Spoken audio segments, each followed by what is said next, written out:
Hello students, इस video में हम स्टडी करने वाले हैं chapter 1 chemical reactions and equations class 10 science.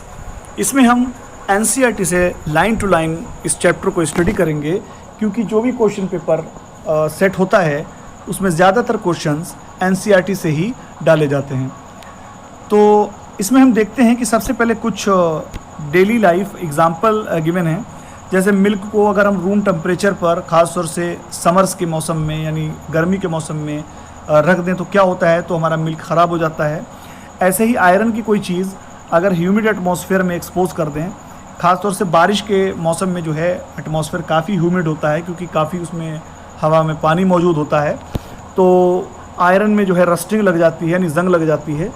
और ऐसे ही ग्रेप्स का जो है फर्मेंटेशन, फूड का जो है कुक होना, पकाना, और किसी फूड का जो है हमारी बॉडी के अंदर डाइजेशन, और इसी तरीके से रिस्पिरेशन जो होता है सेल्स के अंदर, ये सब जो है केमिकल चेंज है।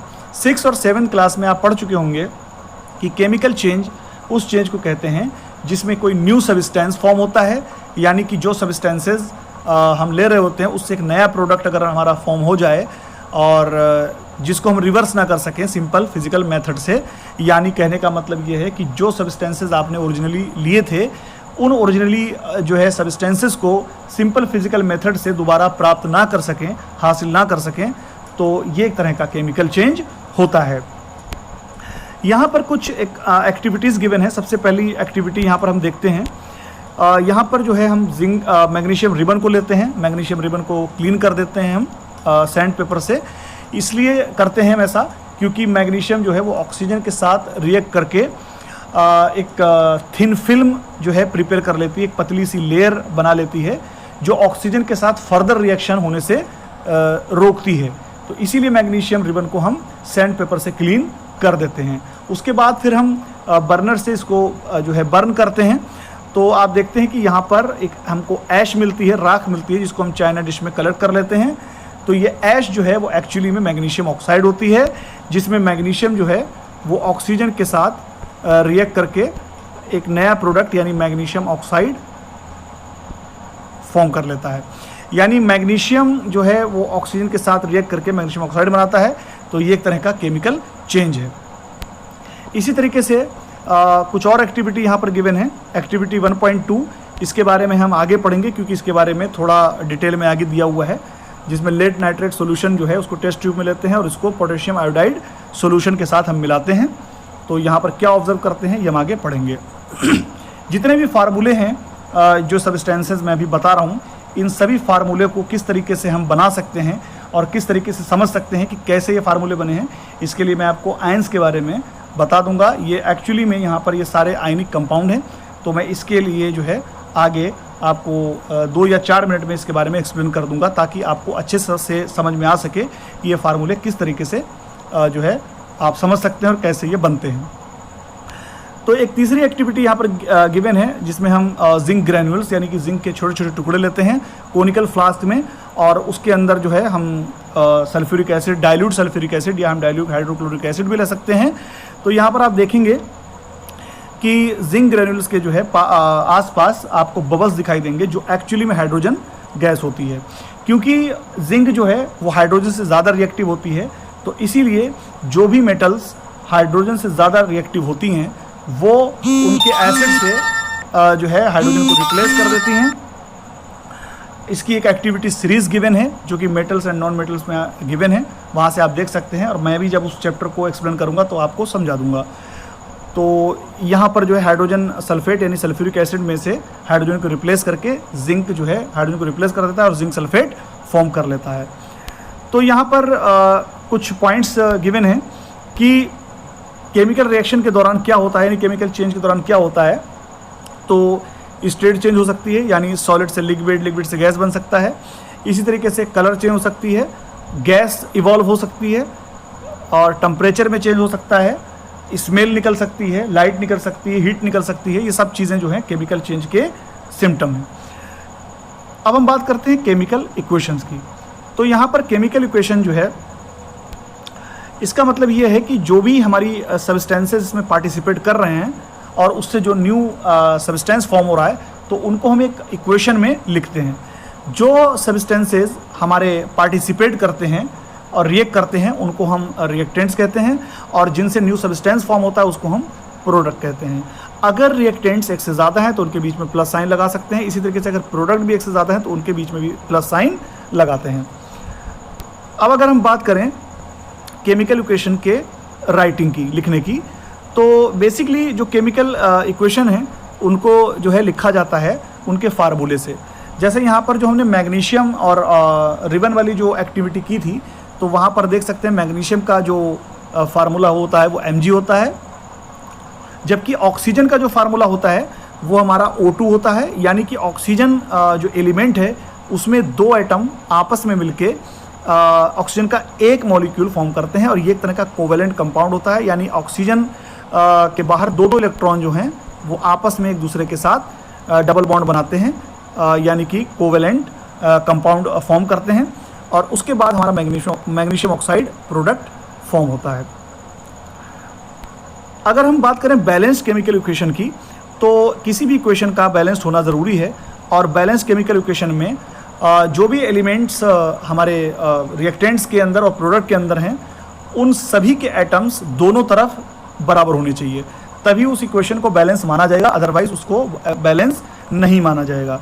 जैसे यहाँ पर जो जिंक ग्रैन्यूल्स वाली जो हमारी एक्टिविटी थी उसमें इसकी जो है इक्वेशन दी हुई है, जिसमें जिंक और सल्फ्यूरिक एसिड है ये, और इससे हमारा जिंक सल्फेट बन रहा है और हाइड्रोजन रिप्लेस हो रही है। तो यहाँ पर आप देख सकते हैं कि हर एटम यानी हर एलिमेंट का एटम्स रिएक्टेंट्स में और प्रोडक्ट्स में बिल्कुल बराबर हैं, तो ये इक्वेशन ऑलरेडी बैलेंस है। तो अब इक्वेशन को किस तरीके से बैलेंस करना है, इसके लिए हम hit and trial method use करेंगे, और उसके कुछ पॉइंट्स ये हैं कि सबसे पहले हम उन एलिमेंट्स को ऑक्सीजन और हाइड्रोजन को छोड़ के उन एलिमेंट्स को बैलेंस करते हैं जो रिएक्शन में सबसे कम दिखाई पड़ते हैं। उसके बाद फिर हम ऑक्सीजन को बैलेंस करते हैं, उसके बाद फिर हम हाइड्रोजन को बैलेंस करेंगे, और उसके बाद हम ये चेक करेंगे, श्योर होंगे कि केमिकल इक्वेशन बैलेंस है कि नहीं। अगर केमिकल इक्वेशन बैलेंस नहीं है तब आप वहाँ पर दोबारा से स्टेप्स जो है ये सारे स्टेप्स जो है वो फॉलो कर सकते हैं।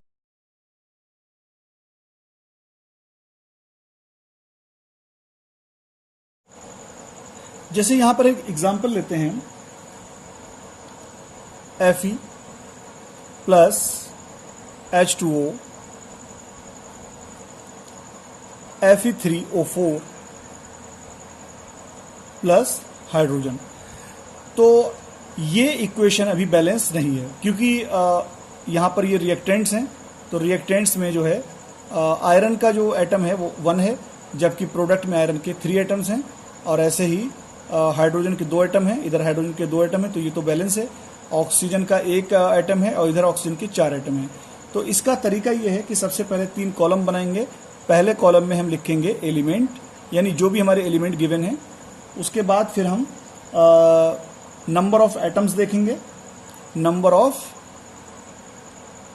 एटम्स इन रिएक्टेंट्स, और तीसरे कॉलम में हम लिखेंगे number of atoms in products. तो यहां पर जो एलिमेंट हैं वो सारे एलिमेंट लिख लें। पहले कौन कौन से एलिमेंट हमारे पास, तो पहला यहां पर जो है एलिमेंट हमारा आयरन है। सबसे पहले आयरन को ले लेते हैं, क्योंकि आयरन यहाँ ऑक्सीजन और हाइड्रोजन के अलावा सबसे कम अपीयर पड़ता है। उसके बाद फिर हम हाइड्रोजन को ले लेते हैं, उसके बाद ऑक्सीजन को।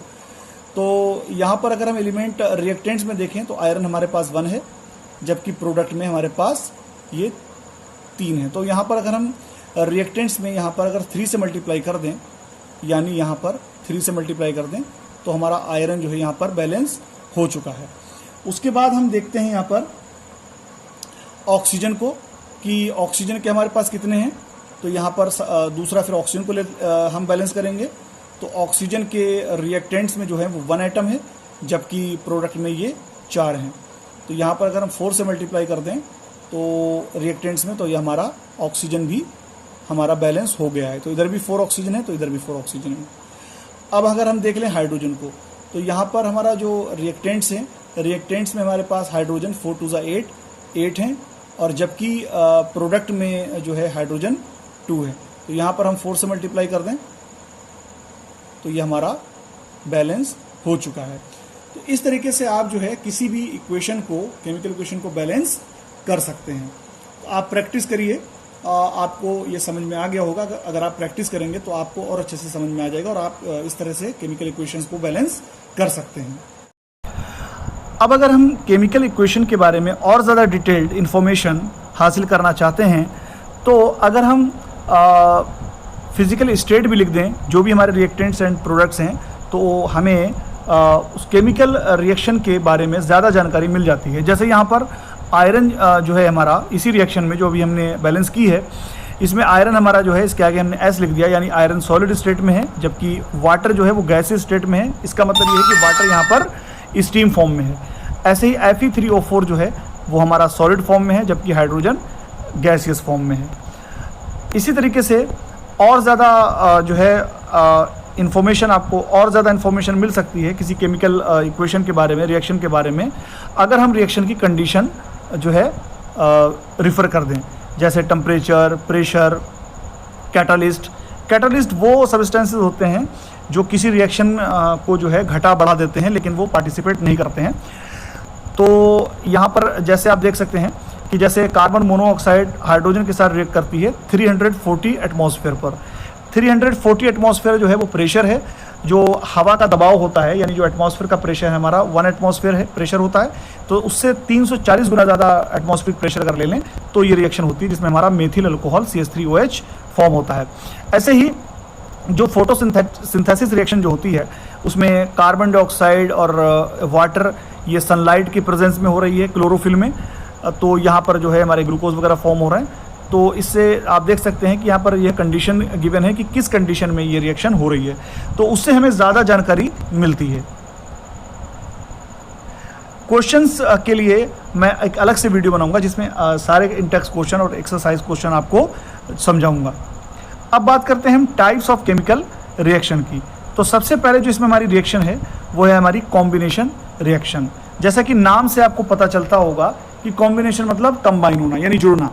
तो इस रिएक्शन की जो डेफिनेशन है वो ये है कि अगर दो या दो से ज़्यादा रिएक्टेंट से एक सिंगल प्रोडक्ट फॉर्म होता है तो उसको हम जो है कॉम्बिनेशन रिएक्शन कहते हैं।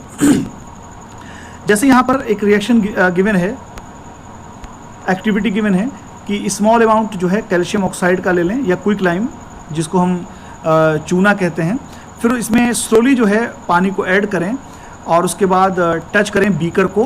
क्या होता है तो आप फील करेंगे कि उसका टेम्परेचर क्या है, उसका टेम्परेचर बढ़ जाता है। ये एक्सोथर्मिक रिएक्शन है। बेसिकली कॉम्बिनेशन रिएक्शन जो है वो आमतौर पर जो है वो एक्सोथर्मिक रिएक्शन होती है जिसमें हीट इवॉल्व होती है। तो यहाँ पर कैल्शियम ऑक्साइड जो है वो वाटर के साथ मिलके यानी जो क्विक लाइम है कैल्शियम हाइड्रोक्साइड बनाता है, जिसको हम सिलेक्ट लाइम भी कहते हैं, और हीट रिलीज होती है। तो यहाँ पर आप देख सकते हैं कि दो प्रोडक्ट रिएक्टेंट्स हैं, उससे एक सिंगल प्रोडक्ट फॉर्म हो रहा है। तो इस तरह की रिएक्शन को हम कॉम्बिनेशन रिएक्शन कहते हैं। अब यहाँ पर कुछ एक्स्ट्रा इन्फॉर्मेशन दी है डू यू नो में, जिसमें ये लिखा है कि जो कैल्शियम हाइड्रोक्साइड जो बनता है वो कैल्शियम हाइड्रोक्साइड यानी जो चूना होता है कैल्शियम ऑक्साइड, उसका इस्तेमाल हम घर में पेंट वगैरह के लिए करते हैं। पुराने वक्त में, पुराने ज़माने में जो है कैल्शियम ऑक्साइड से ही पेंट किया जाता था।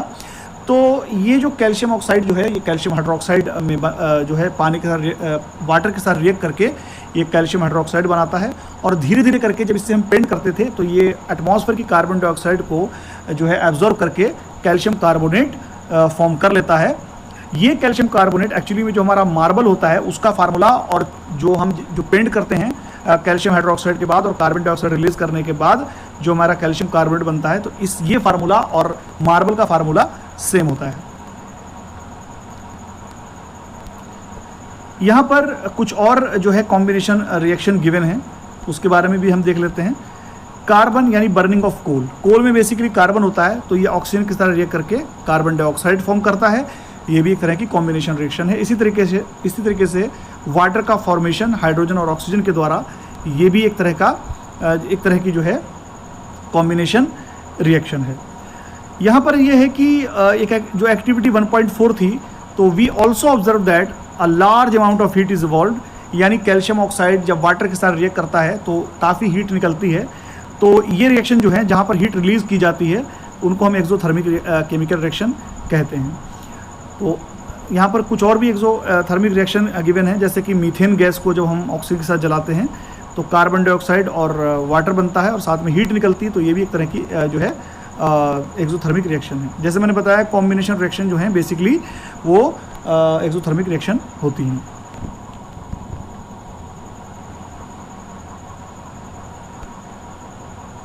इसी तरीके से जो रेस्पिरेशन होता है यानी सेल्स के अंदर, वहाँ पर ग्लूकोज जो है वो ऑक्सीजन के साथ फॉर्म होता है और कार्बन डाइऑक्साइड वाटर वेपर बनती है और एनर्जी रिलीज होती है। तो ये भी एक तरह का जो है एक्सोथर्मिक रिएक्शन है। इसी तरीके से decomposition of vegetable matter into compost, जो खाद वगैरह बनती है, जैसे जो सड़ी गली जो सब्जियां होती हैं या ऑर्गेनिक मैटर जो है उसके डिकम्पोजिशन से जो कंपोस्ट यानी जो खाद बनती है, वो भी एक तरह की एक्सोथर्मिक रिएक्शन है।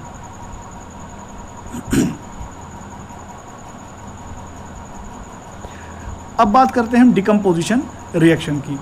तो यहाँ पर डिकम्पोजिशन रिएक्शन में एक एक्टिविटी गिवन है, 2 ग्राम जो है फेरस सल्फेट क्रिस्टल लेने हैं ड्राई बॉइलिंग ट्यूब में, यानी सूखी हुई बिल्कुल, जिसमें बिल्कुल पानी ना हो, ऐसी बॉइलिंग ट्यूब में 2 ग्राम फेरस सल्फेट लेना है। और उसके बाद जो है आपको कलर देखना है फेरस सल्फेट क्रिस्टल्स का कि इसका क्या कलर है, और heat the boiling tube over the flame of a burner और spirit lamp as shown in figure. Observe the colour of the crystals after heating. तो उसके बाद आपको कलर देखना है कि उसका क्या कलर होता है। तो यहाँ पर जो फेरस सल्फेट जो है, ख़ास तौर से जो हाइड्रेटेड जो फेरस सल्फेट होता है, यानी जिसमें यहाँ पर ये गिवन है हाइड्रेटेड, तो जब इसको बर्न करते हैं तो हाइड्रेटेड जो फेरस सल्फेट जो है ये थोड़ा सा इसका लाइट ग्रीन कलर होता है। उसके बाद जब हम इसको बर्न करते हैं तो इसका कलर जो है वो थोड़ा डर्टी वाइट हो जाता है, कलर। और उसके बाद फिर इसका जो कलर होता है वो डार्क ब्राउन टू रेड हो जाता है। तो यहाँ पर आप देख सकते हैं कि यहाँ पर फेरस सल्फेट जो है एक सिंगल रिएक्टेंट है और इसको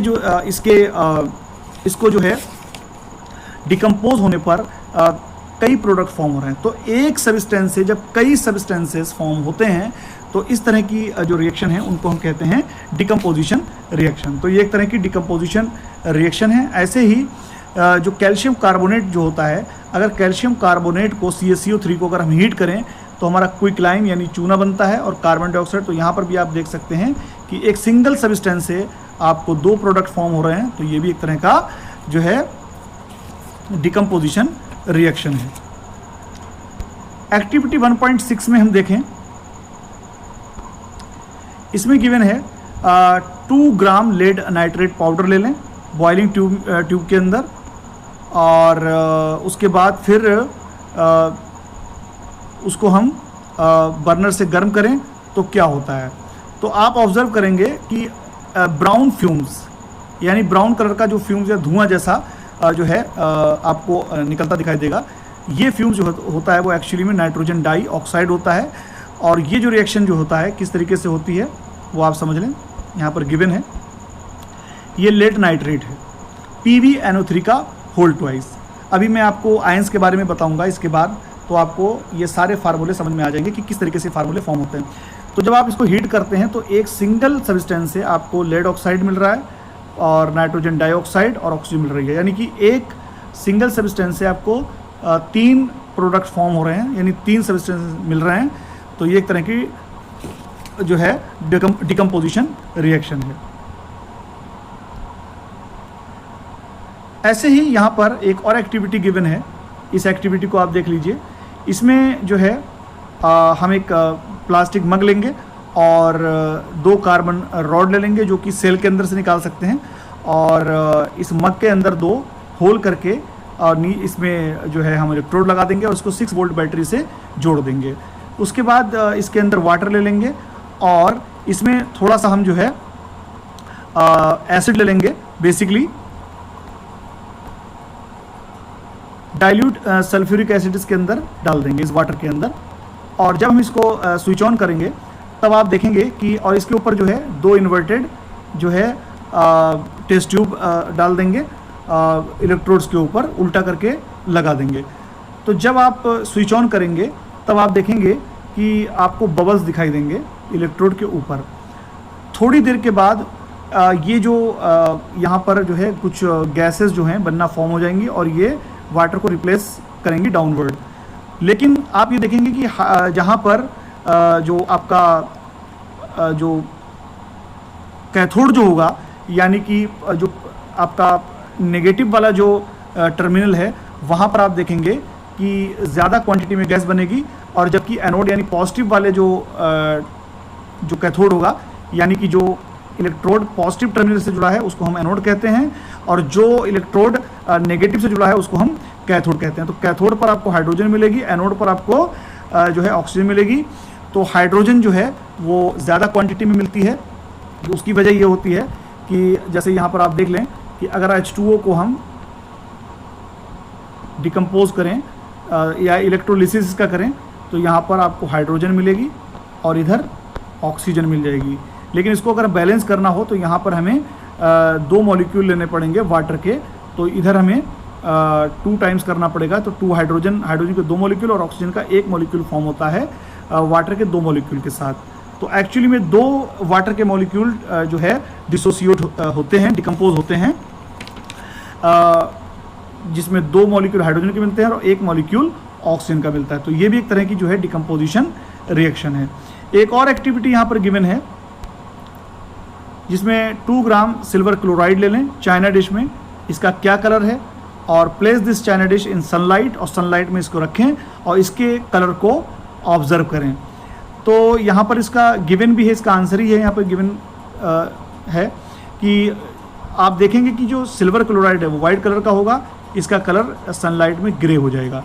ये इसलिए होता है क्योंकि सिल्वर क्लोराइड डिकम्पोज हो जाता है सिल्वर में और क्लोरीन में।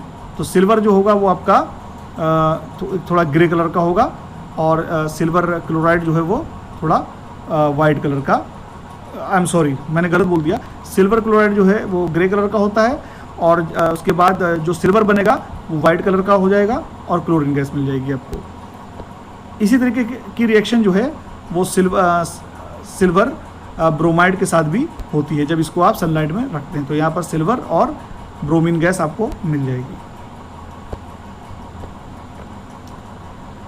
तो यहाँ तक जो है मैंने आपको डिकम्पोजिशन रिएक्शन के बारे में बताया है। अब इसमें जो डिस्प्लेसमेंट रिएक्शन, और इसमें कुछ टॉपिक्स बचे हैं जिसमें एक डिकम्पोजिशन रिएक्शन है और डिस्प्लेसमेंट रिएक्शन है, डबल डिस्प्लेसमेंट रिएक्शन है, ऑक्सीडेशन रिडक्शन रिएक्शन है। तो इनके बारे में मैं आपको जो बचे टॉपिक्स हैं तो अगले वीडियो में आपको एक्सप्लेन करूँगा।